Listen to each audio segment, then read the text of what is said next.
synthétique des 5 erreurs à ne pas commettre, des a priori qu'on a souvent quand on porte des projets Power BI au sein des fonctions financières et qui pour nous sont 5 points à bien retenir quand on veut commencer ou continuer un projet d'implémentation de Power BI au sein de la fonction finance ou comptabilité. Alors, au niveau, on revient donc sur l'équipe. Le FAG, ça a 1 an. Ça a été lancé, on a lancé ça donc avec Françoise Lepavec, qui est une experte comptable très reconnue au sein de la profession d'expertise comptable autour de Power BI. C'est la première à avoir proposé au sein de l'AS4S une formation et elle travaille autour de ces thèmes. Moi, pour ceux qui ne me connaissent pas, donc je suis aussi diplômée d'expertise comptable, mais j'ai fondé donc un cabinet de conseil spécialisé dans l'accompagnement pour le coup des directions financières et comptables, dans la mise en place de Power BI, mais surtout de projets de transformation de leur système d'information. Voilà. On a eu la chance donc, de renforcer notre équipe par Nathan Zelani, qui est directeur marketing d'un beau groupe et qui nous rejoint en nous donnant une vision différente de la BI. Donc ça alimente nos débats. On a Vincent. Vincent, je te présente et de toute façon tu reviendras sur ton profil. Vincent qui nous a aussi rejoint, qui est expert comptable au sein d'un cabinet et qui a commencé à utiliser Power BI depuis 2-3 ans. Je te laisserai me corriger si je me trompe. Et enfin, Achille Chenou qui nous a rejoint en tant qu'expert, qui est un expert aussi autour de ces sujets-là.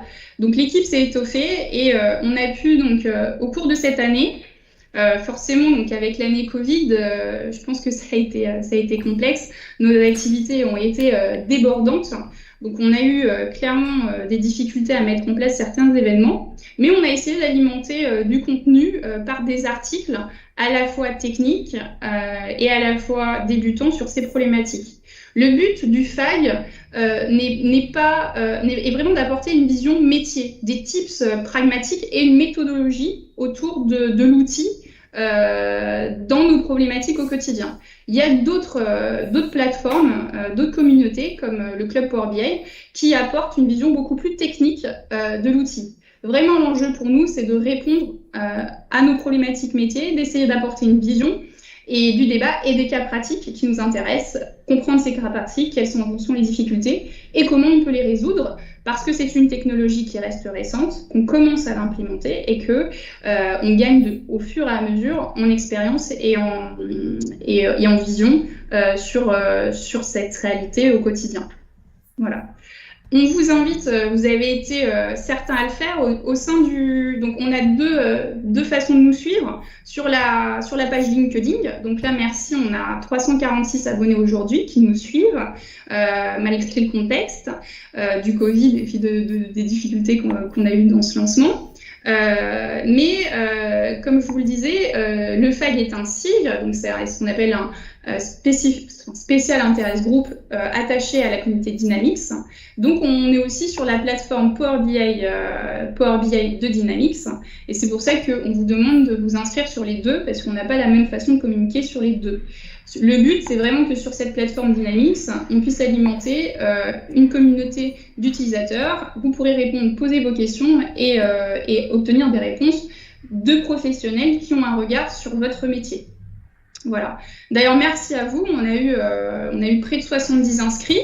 On a donc des experts comptables, des commissaires aux comptes, mais aussi des contrôleurs de gestion, des directeurs financiers et des responsables comptables.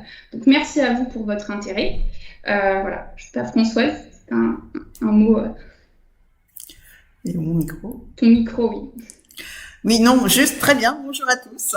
Et juste en complément, peut-être que si certains d'entre vous que nous ne connaissons pas ont des compétences particulières autour de Power BI, en ayant ou pas passé leurs accréditations Microsoft, n'hésitez pas à nous faire savoir. Soit pour nous rejoindre dans la communauté animatrice, soit pour nous proposer des sujets ou de webinaires ou d'articles à publier sur nos différentes présences web. Merci. Oui, et en effet, pareil, au sein de l'équipe, on est tout à fait ouvert à avoir des personnes qui veulent contribuer si ce sujet vous passionne et que vous voulez partager sur ces thèmes-là. Alors, on va commencer notre webinaire donc, sur ce sujet qui nous intéresse et par cette première partie que je vous propose sur transformer la fonction finance, Power BI et direction financière. Alors, juste pour revenir en tout cas sur le parcours, et c'est ça qui est intéressant, ce qu'on aimerait aussi apporter via le retour du FAG, c'est des expériences individuelles de personnes qui évoluent dans notre métier, avec une vision particulière de ces problématiques-là. Donc clairement, moi, je viens du métier de l'audit et du conseil, et j'évolue depuis les 3 dernières années autour de ces sujets de data. Et j'y suis à 100%, donc ce qui commence à me donner une vision particulière de ces problématiques-là, notamment au sein d'entreprises quand même d'une certaine taille. Donc j'ai forcément un prisme d'entreprises plutôt de TI et de grosses PME. Mais cette vision est très complémentaire à Vincent qui intervient sur des profils différents. Donc c'est aussi ça qu'on aimerait vous partager, des regards croisés différents en fonction de nos expériences. Voilà. Pour BI, je ne sais pas, comme c'est la première fois donc on échange, et n'hésitez pas à nous faire des retours entre ceux qui sont experts ou qui juste se sont inscrits parce qu'ils sont intéressés par l'outil. Donc j'essaye d'être à la fois généraliste et à la fois technique. Donc pour ça, excusez-moi si je ne réponds pas à la cible de chacun.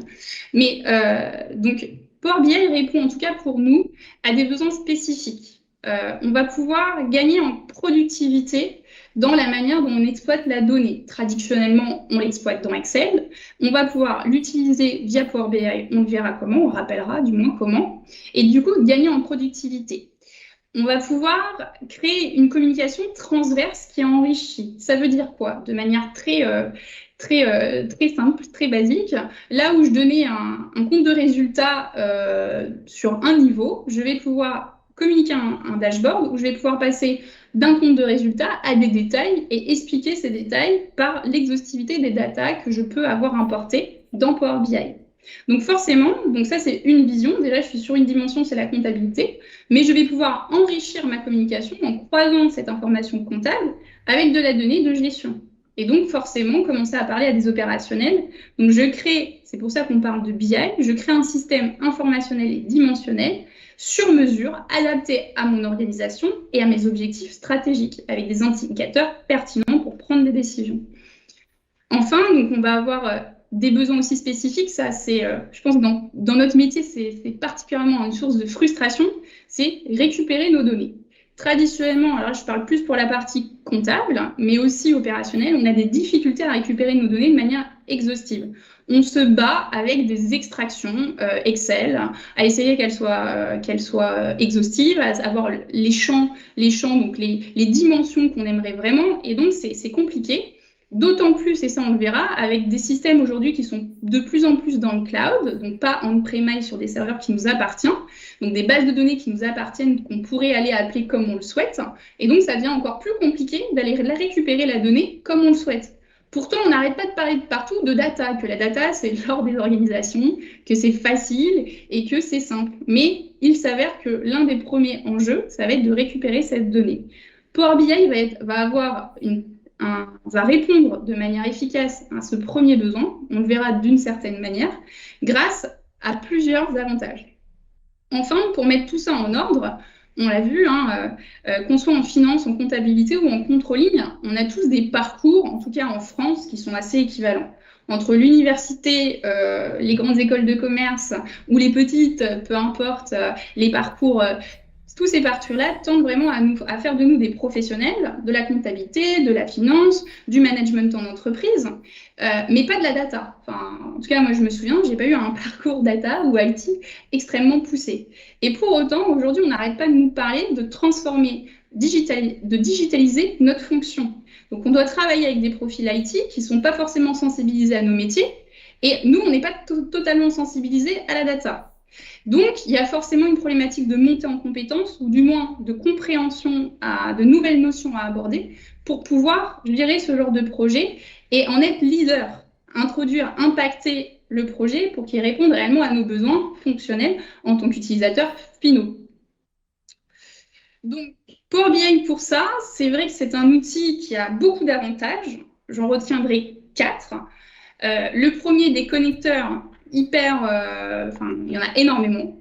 Donc, on peut se connecter à une feuille Excel, à une base de données, à des bases de données dans le cloud, à du Access, assez facilement sans code. Donc, si au début, quand j'ai commencé, c'est ce que j'ai fait. J'ai testé des connecteurs, je n'avais pas accès à certaines données ou je ne savais pas créer les connecteurs. Et j'ai testé ces connecteurs et je commençais à avoir accès à mes données. Donc, déjà, ça a facilité cette appréciation-là, cette accessibilité à la donnée. On peut aussi mettre en place des transformations automatisées low-code.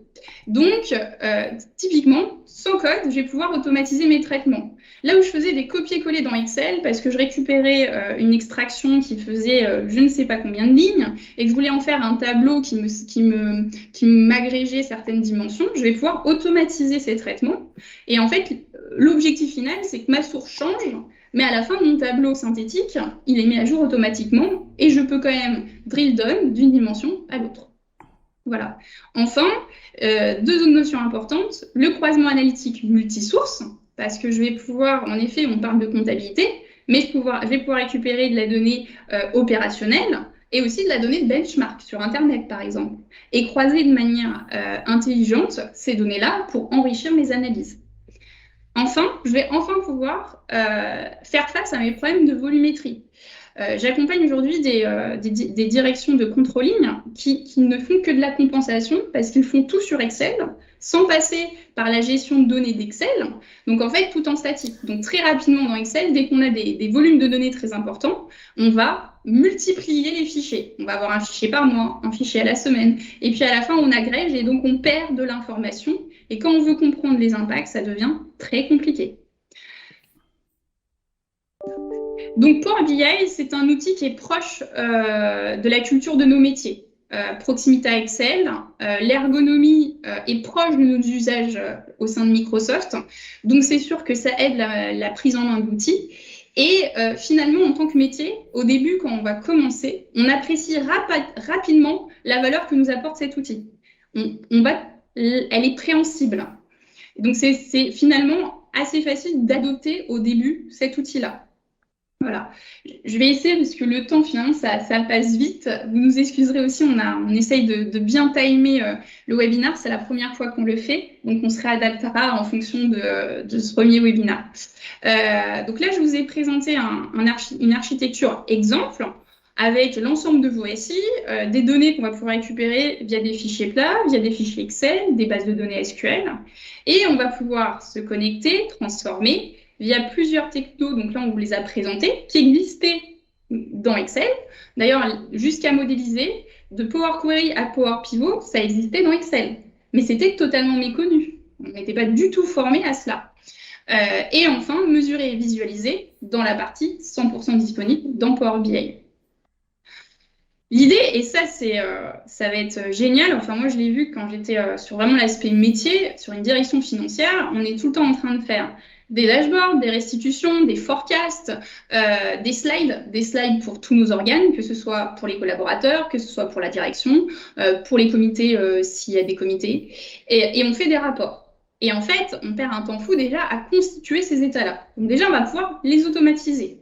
Une fois qu'on les aura automatisés, on aura accès à l'information drill down du plus fin au plus élevé. Ce qui nous permet du coup, si j'ai une question sur un intypiste, une variation, j'ai envie d'analyser, je vais pouvoir avoir accès à l'information sans ouvrir 10 fichiers Excel différents. Et enfin, là, et c'est là que c'est quoi qu'il arrive, on est en train de parler d'une technique, d'une technologie, mais qui s'adosse sur une ressource humaine. Nous qui allons analyser, on a créé cette intelligence pour libérer du temps, pour avoir enfin le temps d'analyser et commenter. Grosso modo, aujourd'hui, dans les directions, on est à 80% de direction, de production pour 20% d'analyse. L'idée, c'est de, au fur et à mesure, passer à 80% d'analyse et 20% de production. C'est l'objectif. Clairement, on n'y arrivera pas du jour au lendemain, c'est pas ça. Mais quand on commence à lancer ce plan de transformation, on peut l'atteindre en 2 ans. En 2 ans, on va pouvoir avoir, sur certaines étapes, des gains faramineux. Et l'humain est central. Donc, on n'est pas là pour disrupter notre métier, pour détruire des emplois. Loin de là. On est là pour libérer des ressources humaines, libérer finalement leur capacité par moins de production pour qu'ils puissent analyser, commenter et diffuser l'information de manière fluide au sein de l'organisation. Alors, je ne sais pas si vous voyez le message qui traverse, mais on voit que tout ça, c'est très bien. Je l'ai déjà commencé à mettre en avant, cette notion de récupérer des données. Ça semble simple, mais c'est vraiment notre problématique. Voilà. Au sein dans les différentes missions que j'accomplis, on a toujours la même problématique, c'est récupérer nos données. C'est très complexe d'automatiser la récupération de nos données pour plein de raisons, parce que les éditeurs ne nous mettent pas forcément accès à nos données, parce qu'on nous dit qu'il y a des API, sauf que l'API ne nous permet pas de récupérer les données comme on le souhaite, parce que parfois, on nous dit que c'est du temps réel, mais la donnée à laquelle on accède, c'est la donnée J-1. Alors, quand on a envie d'avoir la donnée actualisée à l'heure, ça devient compliqué. Donc, on va avoir vraiment des problématiques. L'une des principales problématiques, c'est ça, c'est vraiment déjà être en capacité de récupérer cette donnée, de la fiabiliser, de gérer la volumétrie pour ensuite mettre en place tout ça en place. Donc finalement, Power BI, ce n'est pas magique, c'est juste un premier outil de diagnostic qui va vous demander de réfléchir à une stratégie de transformation de la fonction finance et de ce que vous voulez en faire. Donc c'est bien l'enjeu, ça va bien de simplifier quelque chose qui est complexe. On rentre dans quelque chose de complexe.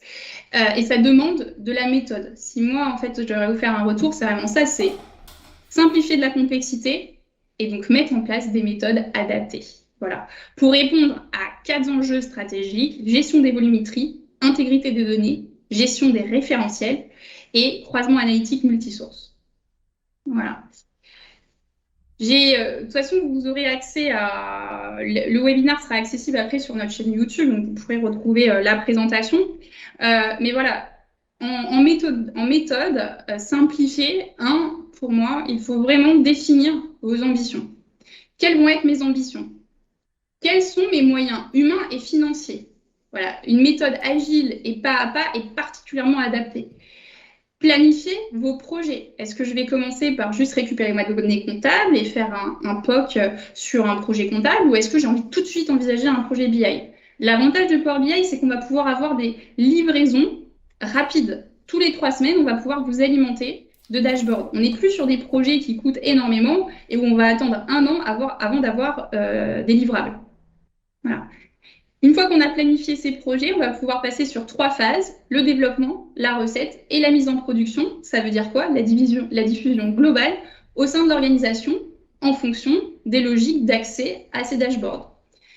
Le point transverse, et ce qui me semble le plus important, c'est qu'on est vraiment en train de parler de conduire et d'accompagner le changement et la transformation. C'est un projet qui doit s'incarner dans l'organisation et qui doit se timer comme une gestion de projet. Sinon, ça peut avorter rapidement. Ça, c'est aussi un retour, je l'ai aussi vécu. Si ce n'est pas ancré dans la stratégie, on peut avoir un premier budget et rapidement, si les users ne sont pas formés, ça va avorter. Et on va retourner dans nos logiques de production Excel parce qu'on a des deadlines tout le temps dans nos métiers. Voilà. Donc, vous le reverrez, je vous ai mis un exemple en tout cas de différents POC. En général, on identifie un premier projet qu'on peut faire assez rapidement avec une première livraison. Et ensuite, je vous conseille d'identifier qu'est-ce qui pourrait m'intéresser. J'ai le chiffre d'affaires, j'ai des analyses de ma marge, le prix de revient, la consolidation, l'analyse de mes données RH. Et en parallèle du projet, vous allez avoir 3 problématiques. La montée en compétences, l'intelligence du modèle de données et l'optimisation de ce modèle de données, parce que c'est bien de faire tout ça, mais derrière, il y a de la technique. Ça veut dire quoi? Ça veut dire qu'on va avoir des outils qui vont faire des calculs. Et ces calculs, ils doivent être efficients. Si vous ne voulez pas appuyer sur votre report et que ça mette 3 minutes avant de vous mettre les bons chiffres, on parle de performance du cube. Et donc, il y a un aspect IT indéniable. Et bien sûr, la fiabilisation des données, c'est bien d'intégrer des données, mais il faut avoir des contrôles. Les contrôles qu'on a l'habitude de faire en finance, on cadre tout. Il faut les retrouver dans nos reportings, parce que sinon, en fait, on peut toujours avoir un doute sur nos données. Donc, il ne faut vraiment pas perdre nos réflexes métiers. Voilà. Au niveau de la montée en compétences, j'aborde ce point très rapidement. De toute façon, on vous proposera, le prochain webinaire est vraiment proposé sur la formation et la compétence.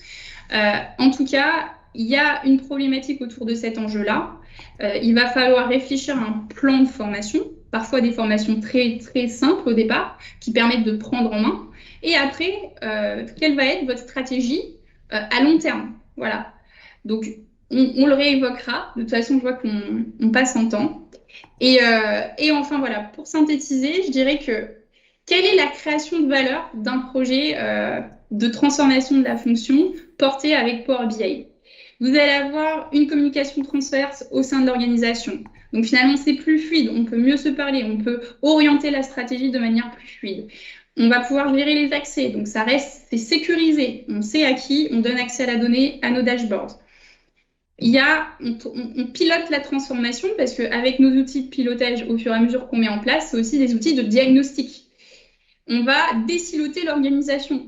Il y aura plus chaque département ou chaque personne dans l'organisation qui a son propre dashboard, puisque tout le monde utilise le même jeu de données qui a été fiabilisé, réfléchi au sein de l'organisation. Et donc, on aura des indicateurs pertinents et fiables pour décider, diriger, avancer. Voilà. On le reverra. Je te laisse la main, Vincent. Merci beaucoup, Éléonore. Merci pour cette présentation qui était très riche. Alors, moi, je suis expert comptable. Je travaille depuis une douzaine d'années, essentiellement sur des TPE en expertise comptable. Je fais un petit peu d'audit, mais ça reste accessoire. Et pour que vous compreniez un peu mon parcours, j'ai commencé donc abondamment sur Excel et des technologies comme VBA avec les macro-commandes. Et puis au fil des années, les besoins dans les cabinets ont évolué et je passe de plus en plus de temps sur Power BI et Power Query dont nous allons parler. Et c'est donc à ce titre que je vous partage mon expérience. Et alors, Éléonore, je vais juste reprendre la main sur l'écran. Oui. Alors, est-ce que le partage fonctionne? Oui. Parfait. Alors aujourd'hui, le contexte, quel est-il? Nous sommes dans un monde de données qui se caractérise par une galaxie croissante de systèmes et d'applications connectées. Je pense que ceux d'entre vous qui travaillent en cabinet et même en entreprise, vous le ressentez de plus en plus. On est passé d'un système, alors ça commence à remonter de la boîte à chaussures à des systèmes d'application qui vont récupérer les factures, etc. Donc, il y a de nouveaux usages pour les cabinets et nos clients.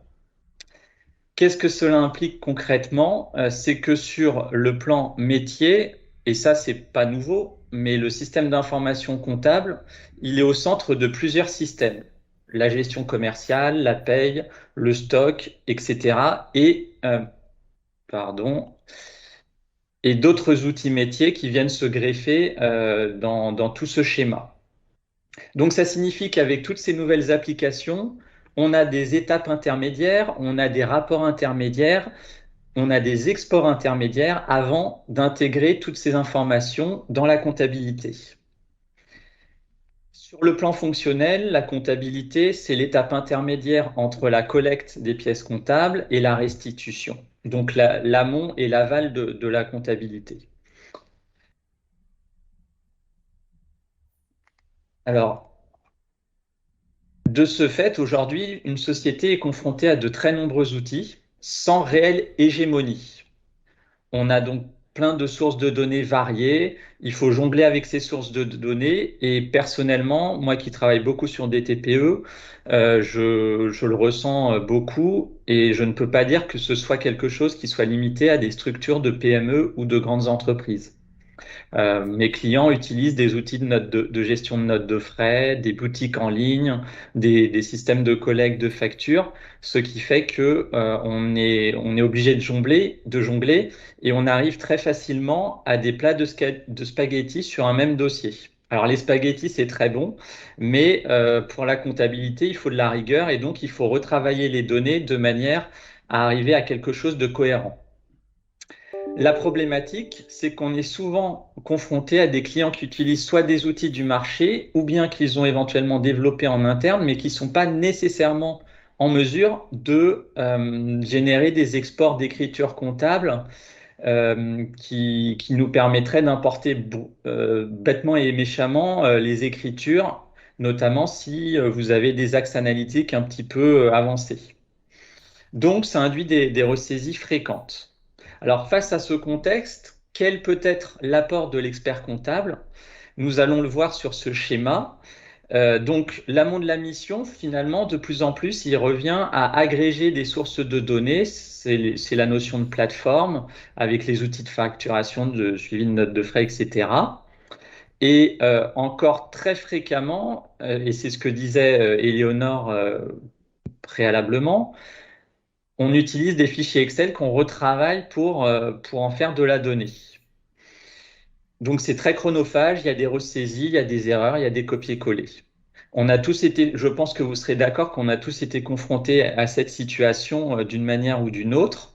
Et en audit, le grand classique, c'est de rapprocher ces différentes sources de données pour déterminer si on a des écarts. C'est cette notion de gestion de référentiel que Éléonore a très bien abordée.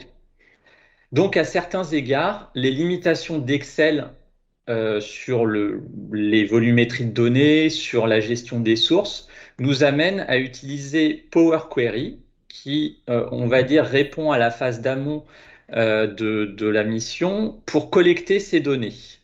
Donc Power Query, pour ceux qui ne connaissent pas, ça s'appelle également l'outil de transformation des données qui est disponible dans Excel et dans Power BI. Et ça va nous permettre de collecter les différentes sources en vue de les importer dans le système d'information comptable ou faire de la visualisation de données. On va voir ça dans quelques instants avec un cas d'usage. Et en aval de la comptabilité, le but va être de modéliser afin de restituer l'information financière de la façon la plus appropriée pour les clients. Et là, le besoin que l'on ressent aujourd'hui chez nos clients, c'est que beaucoup de DAF ou chefs d'entreprise font ce que je vais qualifier de shadow reporting, c'est-à-dire un suivi financier en parallèle de la comptabilité, mais sans utiliser la comptabilité. Ces suivis sont réalisés avec des outils proposés sur le marché ou bien avec tout simplement des classeurs Excel. Et finalement, c'est dommage parce que les cabinets d'expertise comptable ont la donnée en interne et seraient capables de produire ce reporting pour leurs clients. Quelles sont les raisons de ce reporting parallèle? C'est une volonté des dirigeants d'avoir un accès direct et instantané à l'information et aussi de répondre à des besoins métiers très spécifiques qui ne sont pas forcément satisfaits par la comptabilité. Et ça, comme je le disais, les applications qui sont sur le marché, finalement, permettent de sortir des tableaux de bord assez basiques, mais l'avantage qu'ils ont, c'est qu'ils sont instantanés. Et Power BI va pouvoir répondre en partie à ce besoin. Donc, face à ce constat que je viens de vous exposer, le maître mot, c'est qu'on a besoin de plus en plus d'unification des données en amont de la collecte afin de restituer, donc de créer de la valeur avec ces données. Et Power BI propose précisément de centraliser et d'homogénéiser les données pour mieux les restituer. Alors oui, et donc sur ce schéma, vous voyez les 4 étapes que nous avons indiquées, la collecte, l'automatisation avec Power Query, la modélisation et la visualisation. Pour illustrer l'utilisation de Power BI, nous allons, dans un cas d'usage, vous montrer un exemple très simple. Alors, je vois que dans la salle, il y a des personnes qui ont un bon background en Power BI, donc je risque de les décevoir, mais l'idée, c'est de vous montrer quel est l'intérêt de l'outil pour nos professions. Alors, l'exemple que je vous propose, le voici, c'est de collecter 12 fichiers CSV qui sont ici, qui correspondent à des données de facturation client dans une société de vente de produits électroniques. Alors, les données que vous allez voir sont des données libres disponibles sur Internet, donc il n'y a rien de confidentiel. Donc là, je viens d'ouvrir le fichier CSV et pour que vous voyez mieux, je vais séparer les colonnes. Voilà, donc c'est un fichier très simple. Nous avons le numéro de commande, le produit vendu, la quantité, le prix unitaire, la date de commande et le lieu de l'établissement de la vente. Et donc, ce fichier, on en a un par mois. Donc ça, c'est notre collecte. Dans l'exemple, j'ai choisi quelque chose d'assez simple pour que ceux qui ne connaissent pas forcément Power Query puissent bien comprendre, mais on pourrait tout à fait le faire avec des connecteurs comme Azure, comme le Dataverse, des fichiers PDF, etc. À partir de ces fichiers, nous allons utiliser Power Query afin de générer des écritures comptables d'une part. Donc là, ça sera dans Excel. Et d'autre part, on va utiliser un modèle Power BI afin de générer un tableau très simple de visualisation de ces données. Alors, démonstration. Donc, je vais commencer par la partie Power BI. Donc, on va partir de ces fichiers. Pour ne pas perdre de temps, je ne vais pas tout dérouler, mais l'idée, c'est vraiment de vous montrer le but de Power BI. Donc là, je viens d'ouvrir l'éditeur Power Query qui permet de transformer les données après les avoir extraites. Et via des... Alors, Power Query, c'est un outil low-code, donc je vais essayer de ne pas rentrer dans le code. Ici, nous avons été chercher les 12 fichiers que je vous ai montrés juste avant dans ce répertoire Windows. Et à partir de ce connecteur, on récupère toutes les données de ces 12 fichiers qui sont consolidés, sans avoir à faire des copier-coller d'un fichier à l'autre. Donc vous remarquez que déjà, à cette première étape, il y a un gain de temps qui est considérable. Et de surcroît, si nous étions amenés demain à rajouter des mois supplémentaires, des années supplémentaires, il n'y aurait qu'à copier-coller les fichiers dans ce même répertoire et à cliquer ici sur Actualiser et elle viendrait s'ajouter très simplement. Donc, nous avons fait cette première étape dans Power Query. Alors là, normalement, il y aura un petit temps de chargement, mais je l'ai déjà fait, donc on ne le voit pas. Et alors, voilà ce qui est remonté dans Power BI. Dans la partie données, vous retrouvez le mois. Alors non, là, je suis sur la table de date. Donc, il faut créer une table de date, mais ce n'est pas l'objet de ce webinaire. Voilà, nous récupérons donc les numéros de commande, le produit, etc., que je vous ai montré dans le fichier Excel juste avant. Et j'ai même fait, alors je vous remonte le fichier Excel, vous constaterez que l'adresse de l'établissement est fusionnée dans une seule colonne. Au sein de Power Query, j'ai ventilé cette colonne en 3 colonnes avec l'adresse, la rue, la ville et le code postal afin de bénéficier des fonctions de géolocalisation de Power BI. On aurait une étape de modélisation. Alors là encore, ce n'est pas le but du webinaire et de toute façon, c'est un exemple très simple. Donc vous voyez ici, on a des tables de données, on n'en a que 2, une table de faits avec les ventes et une table de dimensions avec les dates. Et le résultat, c'est que nous avons 185 000 lignes qui ont été remontées dans Power BI très rapidement. Là, je n'ai pas fait la démonstration, mais ça prendrait 1 minute maximum. Et pour vous convaincre qu'il y a bien 185 000 lignes, je vais aller à la fin de ce fichier donc, qui contient les ventes d'avril. Sur les ventes d'avril, j'ai 18 384 lignes. Alors, il y a quelques lignes vides, donc théoriquement sur Power BI, on va en avoir moins. Voilà, on a récupéré 18 289 numéros de commande et il y a une ligne par numéro de commande. Qu'est-ce qu'on va faire de ces données? Là, maintenant, on va passer à l'étape de visualisation. Alors là, tout est préparé pour gagner du temps. Voici quelques exemples de visuels, mais vraiment très simples là encore. Sur la partie géographie dont je vous parlais juste avant, nous avons une représentation visuelle du chiffre d'affaires généré par le magasin par ville, avec une bulle qui est adaptée au chiffre d'affaires généré. Donc en Californie, à San Francisco, plus précisément, on a un chiffre d'affaires de 8 millions. La bulle est plus élevée que, alors là, je ne sais pas à Portland, où nous avons un chiffre d'affaires de 449 000 euros, enfin dollars.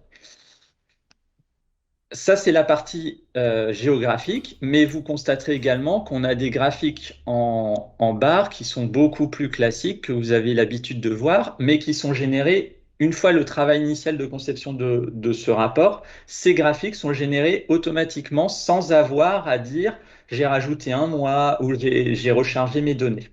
Donc c'est très dynamique et de surcroît, on peut filtrer tout ce rapport en disant je veux afficher ce qui concerne Boston. Donc alors sur les deux visuels, ça n'a pas vraiment de sens, mais sur le visuel du bas, en cliquant sur Boston, automatiquement, il m'a filtré sur le chiffre d'affaires des 5 meilleurs produits du magasin de Boston. Alors que si je désactive ce filtre, là, j'ai les 5 meilleurs produits au niveau national.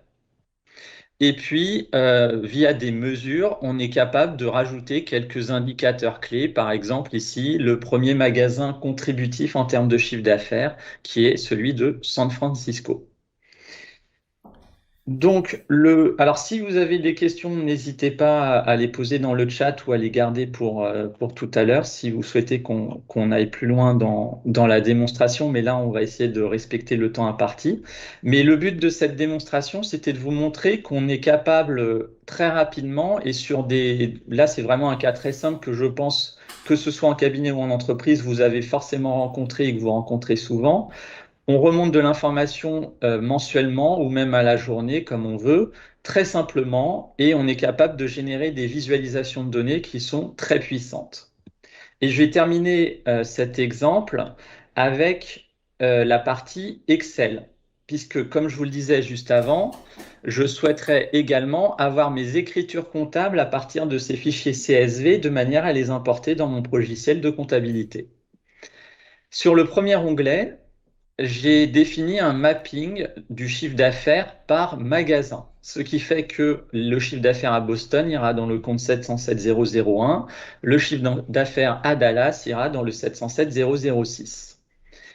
Grâce à Power Query, et alors là, c'est exactement la même chose que ce que je vous ai montré dans Power BI, mais au sein d'Excel. Alors, je réouvre le query.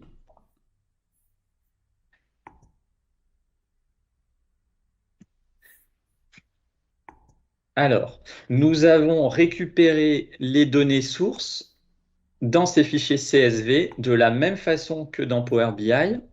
Et à partir de ces données, alors là, ça met un peu de temps à charger, mais c'est la même chose. À partir de ces données, j'ai créé une requête qui va convertir ces lignes de facturation en écriture comptable en générant une contrepartie et en allant imputer le numéro de compte qui va bien par magasin. Donc ça se paramètre avec les étapes que vous voyez sur la droite. Je n'irai pas plus loin sur cette partie. Alors, donc, sur ce premier onglet, en fait, j'ai tout bêtement la reprise des données de mon fichier CSV. Là, vous voyez qu'il n'y a que le mois de janvier parce que j'ai volontairement limité au mois de janvier pour pas alourdir le fichier, mais on pourrait faire sur toute l'année sans problème. Et dans l'écriture suivante, on a la requête spécifique aux écritures qui est venue se générer. Et comme vous pouvez le constater, j'ai une ligne avec ma créance client et une ligne avec mon chiffre d'affaires par magasin. Et ça, donc ça demande un tout petit peu de travail au début, mais c'est pas surhumain. Et le mois prochain, si je veux rajouter le mois de janvier 2020, par exemple, je rajouterai le fichier dans mon dossier ici, et je n'aurai qu'à faire clic droit, actualiser, et les écritures viendront s'ajouter à la suite. Donc, c'est extrêmement puissant et ça peut vous faire gagner beaucoup de temps. Pour conclure sur ce cas, vous avez donc vu qu'en quelques secondes, on est capable de remonter beaucoup de lignes et qu'on peut générer beaucoup d'indicateurs. Ça sera l'objet sans doute de d'autres webinaires. Et puis, on a un gros avantage, c'est qu'on peut gérer pas mal de dimensions analytiques. Là, c'est un exemple très simple, mais vous avez pu voir alors, je vais remontrer le Power BI. On peut jouer sur les dates. Là, je peux dire, je veux le chiffre d'affaires du 1er janvier au 19 juin. Alors, voilà, ça se met à jour. On peut jouer sur l'établissement. On pourrait jouer sur les produits. Là, je peux dire MacBook Pro. Je veux savoir le chiffre d'affaires par magasin. Voilà, donc le MacBook Pro a généré 900 000 euros sur ce magasin. Donc, plus on a de dimensions, plus on peut faire de choses sympathiques dans l'outil. Et avant de terminer, je vais revenir sur le PowerPoint. Je voulais dire quelques mots sur l'état d'adoption de Power BI dans les cabinets. Aujourd'hui, Power BI commence à s'intégrer dans les cabinets, aussi bien en expertise comptable qu'en commissariat aux comptes, et on va en parler juste après d'ailleurs pour la partie commissariat. Le principal usage que l'on voit dans les cabinets reste la visualisation de données, qui est très pertinente bien sûr, qui est la suite logique des tableaux croisés dynamiques que vous avez l'habitude de voir, des graphiques Excel, etc. Mais Power BI, ce n'est pas qu'un outil de data vise. Je viens de vous le montrer, ça peut être aussi un outil d'automatisation de la collecte des données. Là, on a fait un exemple sur une seule source de données, des fichiers CSV. On pourrait prendre des fichiers CSV, on pourrait prendre une API, on pourrait prendre un site web, une base de données, etc. Donc, on peut faire plein de choses pour automatiser. Et certains secteurs d'activité nécessitent d'ailleurs de manipuler des volumes de données très importants, en millions de lignes, ou bien ont des besoins très spécifiques avec des données qui sont assez difficiles à manipuler, surtout dans Excel, d'où l'intérêt de l'outil. Et je terminerai par le point le plus important. Power BI doit être réfléchi en tant que bénéfice client. Il permet de répondre aux besoins de reporting que je vous ai exposé juste avant. Et surtout, grâce à une expérience utilisateur qui est particulièrement sophistiquée, on va dire, grâce au visuel, une analyse qui est fine, qui est fiable. On peut passer très vite d'une approche macro à une approche micro. Et donc, la création de valeur, elle est concrète pour le client, aussi bien sur le fond que sur la forme. Et pour revenir sur ce que je disais par rapport aux dirigeants d'entreprise qui de plus en plus demandent de l'immédiateté, le reporting avec Power BI peut être produit en se connectant directement aux sources de données. Si la comptabilité est internalisée, on pourrait envisager de se connecter au logiciel comptable et donc produire un reporting beaucoup plus rapidement. Et comme le disait si bien Éléonore, inverser le ratio entre le temps de production et le temps d'analyse. Donc, en quelques mots, Power BI, c'est un outil qui permet de répondre aux besoins en amont et en aval de la comptabilité, de la collecte à la restitution. En 3 mots, automatiser, modéliser et visualiser. Alors, Éléonore, je te laisse la parole pour la partie audit avec un outil qui devrait intéresser nos auditeurs. Oui. Merci Vincent. Alors attends, je repartage.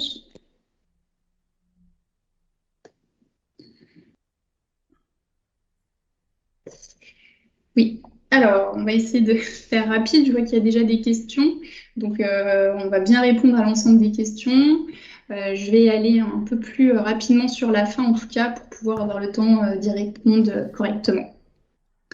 Alors, pardon, un souci de présentation, voilà. Donc, ce qu'on disait au sein du FAG, je pense qu'il est intéressant d'échanger sur ce qui se fait au sein de la profession, car il y a des choses qui émergent. Au niveau donc du commissariat aux comptes, la CRCC de Paris a mis en place un projet qui s'appelle VisNao. Je pense que certains d'entre vous connaissent, il y a une belle communication sur cet outil. C'est un outil qui a un template qui permet en fait de faire de la revue analytique à partir du fichier des écritures comptables, qui a un format aujourd'hui standardisé et obligatoire que doit fournir ou qu'on a en capacité d'extraire à partir de l'ensemble des logiciels de comptabilité. Voilà. C'est un outil intéressant car en fait la compagnie a vraiment voulu proposer un outil d'acculturation. Car c'est compliqué finalement de se lancer dans Power BI, même si on connaît l'outil, de se dire comment je vais l'utiliser, comment je vais l'exploiter. Et finalement, dans la partie query, comme l'a montré Vincent, il y a une compétence à avoir et à acquérir avant d'avoir des résultats qui soient vraiment à la hauteur de vos attentes. Donc, pour compenser en fait ce palier de compétences, pour aller plus vite et acculturer, donner le goût de l'outil et de cette nouvelle façon de travailler autour de la donnée et de la manière dont on a l'habitude de la traiter, avant principalement dans Excel, aujourd'hui par des traitements automatisables dans Power Query embarqués, notamment dans Power BI, Viznao a cette ambition-là, de proposer un outil clé en main. Il est standardisé, les personnes déposent le FEC, on leur propose des paramètres à remplir, ils valident ces paramètres-là et l'outil se met à jour avec les données.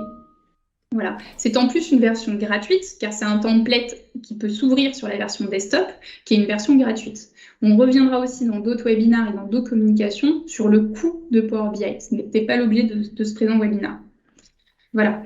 Donc, le template, aujourd'hui, se base au niveau du modèle de données sur les fichiers des écritures comptables, un référentiel des comptes et une table de dates qui permet de faire des analyses mensuelles, des analyses reconstituées des états financiers et redescendre aussi bien à l'écriture comptable qu'au compte et à l'agrégat. Je prends un exemple, je suis dans mes IMO financières, qu'est-ce que j'ai mis dans mes IMO financières comme compte, qu'est-ce que j'ai affecté si j'ai envie d'aller voir l'impact de telle année, je peux aller vérifier ces écritures-là.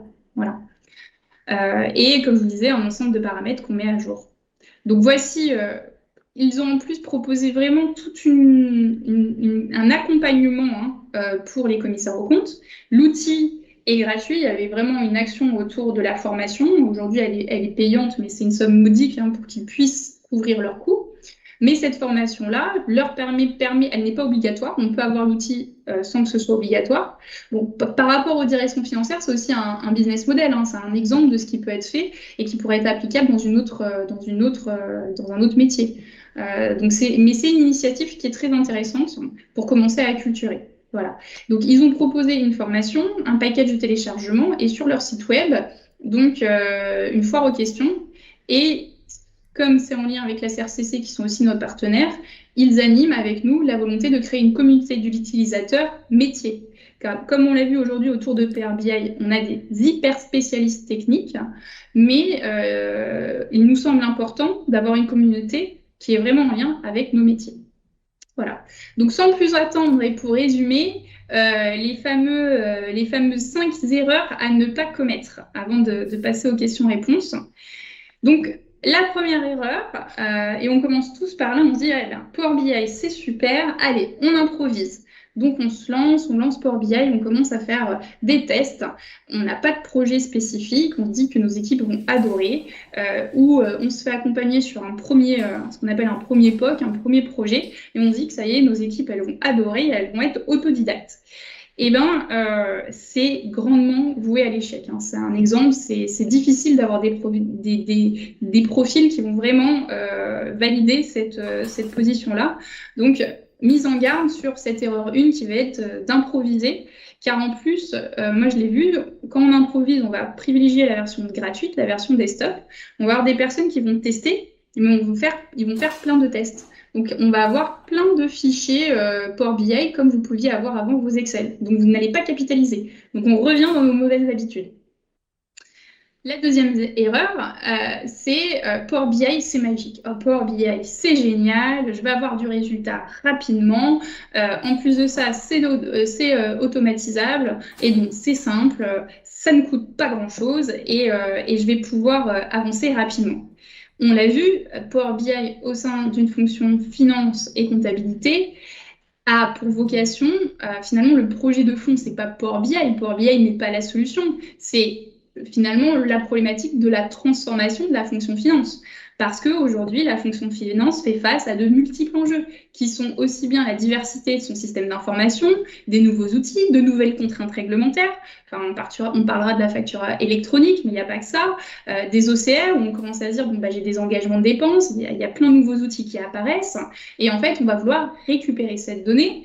La donnée est partout, elle ne fait que nos systèmes d'information se numérisent, se digitalisent de plus en plus. Et avec ces outils qui sont dans le cloud et donc beaucoup plus interconnectés, malgré le fait que ce ne soient pas les mêmes éditeurs, on a vraiment des problématiques transverses. Et Power BI va nous aider à aller récupérer cette donnée, à proposer des diagnostics et à surtout travailler un plan global de transformation de la finance. Et au-delà de la transformation de la finance, c'est vraiment pas ça, c'est quel système d'information je veux, qu'est-ce que je veux créer comme information décisionnelle au sein de mon organisation de manière transverse, au-delà de la finance. Le but, c'est d'adresser des problématiques opérationnelles et de prendre des décisions au quotidien pour la pérennité de la structure. Le troisième point, c'est ah bah génial, Power BI remplacera Excel. Alors non, alors c'est mon avis et celui de Vincent, je pense, parce qu'on a fait ce webinaire ensemble. Power BI pour moi ne remplacera jamais Excel. Power BI, c'est un outil d'automatisation, de restitution. Mais l'idée, c'est qu'une fois qu'on a un jeu de données, on pourra connecter Excel. Parce que Excel, c'est une logique à la cellule. Donc, certains contrôles sont plus facilement exploitables dans Excel. Aujourd'hui, dans tous mes projets, j'ai des outils de contrôle via Excel et j'ai les dashboards automatisés via Power BI. Donc, Power BI ne remplacera pas Excel. C'est juste qu'on aura une utilisation différente d'Excel. Ce sera plus la même utilisation. On va travailler sur des flux de données. Et le but, c'est que ce flux de données soit fiable, intègre et exhaustif. On ne sera plus en train d'extraire à chaque fois des bouts de population à des périodes déterminées et sur des segments déterminés. Enfin, Power BI à moindre coût. Ça, c'est la quatrième étape. Power BI, c'est vrai que même moi, au début, je suis rentrée dans ce gouffre parce que quand Power BI a été lancé il y a 5 ans, il y avait deux grands concurrents qui étaient ClickView et qui étaient Tableau. Ils sont toujours présents, hein, mais Power BI aujourd'hui a vraiment progressé, en tout cas, sur ce marché-là. Tableau était vraiment très cher, clairement. C'était des licences, en tout cas, quand j'étais en cabinet. Si j'avais envie d'exploiter ces outils-là, si mon entreprise ne payait pas cette licence, je ne pouvais pas utiliser ces outils-là. Et donc, quand Power BI était arrivé comme concurrent Microsoft de ces outils de self-BI, c'était super parce que la version desktop était gratuite. Donc, j'ai pu l'exploiter. Sauf qu'à partir du moment où on commence à s'adresser à une problématique stratégique de transformation, et on va vouloir diffuser Power BI au sein de notre organisation, ce n'est plus le même projet. C'est différent entre quelqu'un qui va commencer à tester une techno, la mettre en place, et quand on va vouloir finalement homogénéiser l'application de cet outil au sein de l'organisation et qu'on commence à s'adresser aux données. Parce que là, on ne l'a pas dit, mais on est en train de parler aussi des sujets de data management. Comment je manage ma data, comment je la fiabilise, data policy. C'est des choses aussi qui émergent depuis une dizaine d'années et qu'on commence à adresser. Et la finance est de plus en plus concernée par ces problématiques-là. Donc vraiment, Power BI, ce n'est pas un projet à mener en se disant que ça ne coûtera rien parce qu'il y a des versions gratuites, où on peut commencer en chambre, mais je pense qu'aujourd'hui, l'outil, il a tellement gagné en fonctionnalité qu'il faut avoir soit des compétences qu'on recrute, soit se faire accompagner par des experts qui soient techniques, métiers. Mais je pense que c'est important pour que ce soit un succès, car aujourd'hui, l'enjeu est important. Donc c'est pour ça qu'au niveau de la stratégie, je vous disais de définir vos moyens et vos ressources et vos objectifs avant de vous lancer. L'erreur 5, Power BI, 2 jours de formation, le tour est joué. Donc c'est vrai que les premières formations sont des formations de 2 jours qui donnent une acculturation à l'outil. Elles sont indispensables.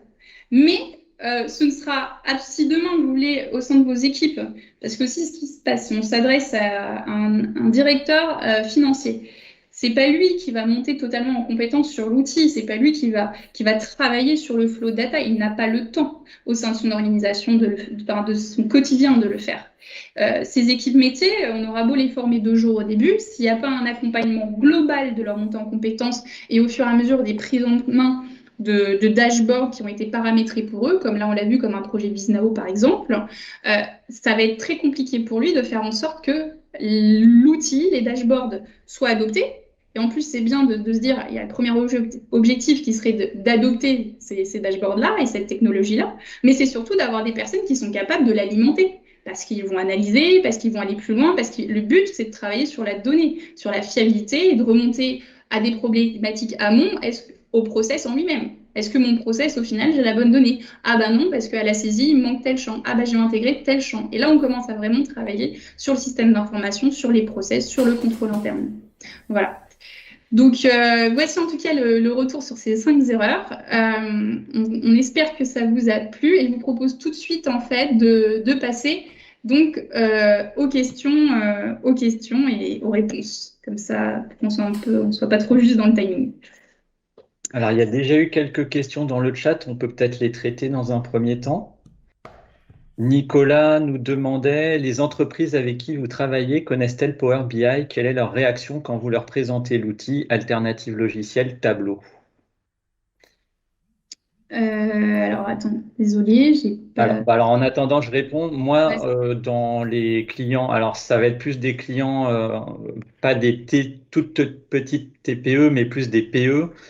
On commence à avoir des directeurs financiers qui connaissent Power BI. J'ai des clients qui utilisent un peu Tableau. Donc oui, ça commence à se démocratiser. oui, alors aujourd'hui, il y a quelques années, enfin, ils ne connaissaient pas Power BI ou de nom. Souvent, moi, ils utilisaient Tableau ou ClickView, mais ils étaient pas forcément Tableau, ClickView plus, en tout cas déçus de l'outil. Mais je pense que c'est lié à des paramétrages. Je suis pas du tout pro un ou d'autres outils, hein. Pas du tout. Mais en effet, de plus en plus, ils connaissent l'outil. Euh, Par une démo, c'est vrai que Power BI attire tout de suite, hein. C'est sûr, parce que ça répond à notre problématique, en fait, réellement. Après, il y a tout le sujet de mise en place, de comment on met en œuvre ce type de projet-là. Et puis, juste un complément, il faut savoir que du coup, beaucoup d'entreprises utilisent soit Microsoft 365, soit des outils comme Nav Dynamics, qui font partie de l'écosystème Microsoft et donc très vite, ils sont incités à utiliser Power BI. Alors, deuxième question, c'est pour toi, Vincent. Alors, est-il possible de récupérer les fichiers Excel? Dans l'absolu, oui. Juste avec un avertissement, c'est que le fichier Excel, il est pas, enfin, le code en Power Query, il n'est pas optimisé. On pourrait faire mieux. Même la modélisation n'est pas optimisée. Donc, ça me dérange pas de le communiquer et peut-être qu'on passera par le forum pour vous inciter à vous inscrire. Mais ça nécessite d'être affiné. Des partenariats sont-ils prévus pour pouvoir utiliser Viznao gratuitement si on dépend d'une autre CRCC? Alors, oui, ils sont en train de travailler. Je sais que ça a déjà été ouvert sur la CRCC de la région PACA. Ils sont en train de travailler, hein, sur plusieurs partenariats, mais oui, à terme, ce sera ouvert. Moi, je vous invite sur leur site, il y a un contact, à les contacter, à leur faire leur demande. Et comme ça, ils seront informés. Mais voilà, bien sûr, ils ont pour objectif que ça se réponde au territoire national. Alors ensuite, on a Frédéric que je salue parce qu'on se connaît, qui nous pose une question très avancée sur l'utilisation des outils de machine learning autres que la fonction de Q&A dans les missions d'audit. Alors la fonction de machine learning, il me semble qu'elle est réservée aux licences premium ou pro. J'avais eu l'occasion de la tester. Effectivement, on peut faire de la reconnaissance de texte, de voix, on peut faire pas mal de choses, mais là, on est sur un niveau de connaissance euh, qui est très avancé. Donc moi, personnellement, j'ai pas eu l'occasion de l'utiliser professionnellement. Hmm. Alors, c'est pareil, hein, clairement de manière objective, j'ai fait des tests, alors pas forcément avec Power BI, mais d'autres outils. En soi, au niveau de l'audit, même sur des structures qui sont quand même d'une certaine taille, le machine learning était pas encore totalement adapté. Voilà. Il y a tellement de choses en amont à faire sur l'audit IT et les audits en eux-mêmes qu'avant de commencer à se faire du machine learning, du prédictif, alors là, voilà, moi après c'est ma position. Je pense qu'il y a certaines étapes. Les premières étapes, elles ne sont pas totalement consolidées, en tout cas pas pour moi, et au sein des cabinets où j'étais, ce n'était pas forcément le cas. Donc je pense qu'il y a déjà tout ce premier travail à faire, et en effet, le machine learning demain, une fois qu'on aura fiabilisé la compréhension des traitements amont et de toutes les paliers qu'on vient de voir au sein de ce webinaire, en effet, ce sera tout à fait indiqué d'avoir du machine learning. Voilà. Mais après, peut-être que je suis rétrograde ou je suis pas assez en avance, j'ai pas de souci là-dessus. Avez-vous une formation à nous recommander, si possible en ligne? Alors, on ne peut pas recommander totalement des formations. Le prochain webinaire est sur le thème de la formation. Ce qu'on peut dire cependant, ça c'est pour parler au sein de la profession. Françoise et moi avons monté, enfin, notamment Françoise qui a commencé, hein, sur des parcours de formation data et BI au sein de la SFOREF. Donc, pour ceux qui connaissent, c'est l'organisme de formation principal de la profession d'expertise comptable et de commissaire aux comptes. Voilà. Donc, c'est des formations qui se tiennent grâce au Covid, et on remerciera le Covid pour ça, online. Après, vous avez plein d'autres formateurs qui existent. Voilà. Bon, nous, on recommande forcément les formations du métier. Ce que je vous recommanderais, c'est si vous cherchez une formation, c'est trouver des formateurs qui ont un background soit comme le nôtre, hein, expert comptable, commissaire aux comptes, soit controlling, mais au moins qui sont passés par nos problématiques.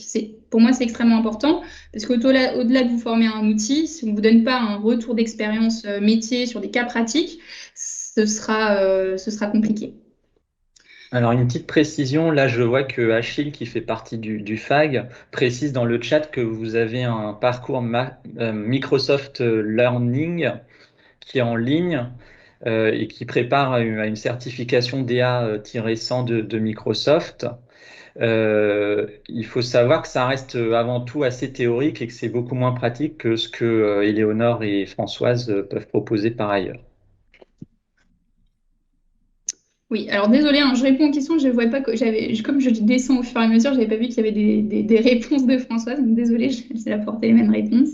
Et oui, en effet, je te rejoins sur la formation proposée par Achille, c'est qu'en effet, il y a des parcours Power BI pour être certifié, mais je pense qu'il faut faire en parallèle.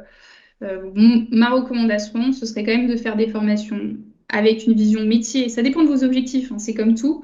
Et ensuite, en fonction de votre aisance, de passer la certification. Voilà, si vous en avez envie, si vous voulez aller plus loin autour de ces problématiques-là. Alors, quand le prochain webinaire aura-t-il lieu? Alors, justement, comme je propose encore les slides, c'est une bonne question.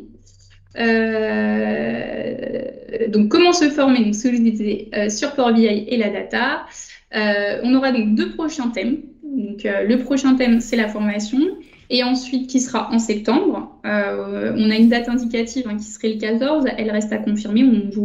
On communiquera bien sur ce que je vous ai dit sur LinkedIn et sur la communauté. Donc, ce serait septembre pour la formation et octobre pour un use case sur les comptes consolidés avec une personne qui a été primée sur ce thème-là en tant qu'expert comptable. Oui, juste sur les prochains dates, on essaiera vraiment de faire à chaque fois, si on découvre des personnes qui ont développé des compétences spécifiques, de les inviter. On espère qu'elles viendront s'exprimer sur Power BI. Donc, c'est ce que disait Éléonore sur Power BI et les comptes consolidés. On a invité Damien Papineau qui a été primé meilleure mémoire avec une partie d'utilisation de Power BI, notamment sur la partie DataVis, avec une spécificité, les comptes consolidés volontaires. Donc, on espère qu'il sera parmi nous. Voilà. Donc ça, c'est pour les prochaines dates. Je vois une dernière question.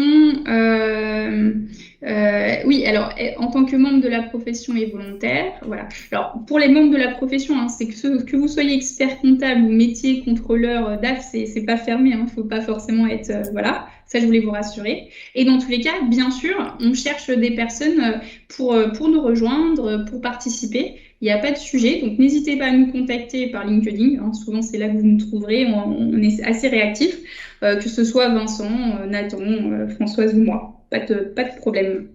Voilà. Alors, est-ce qu'il y a d'autres questions? Je n'ai pas l'impression.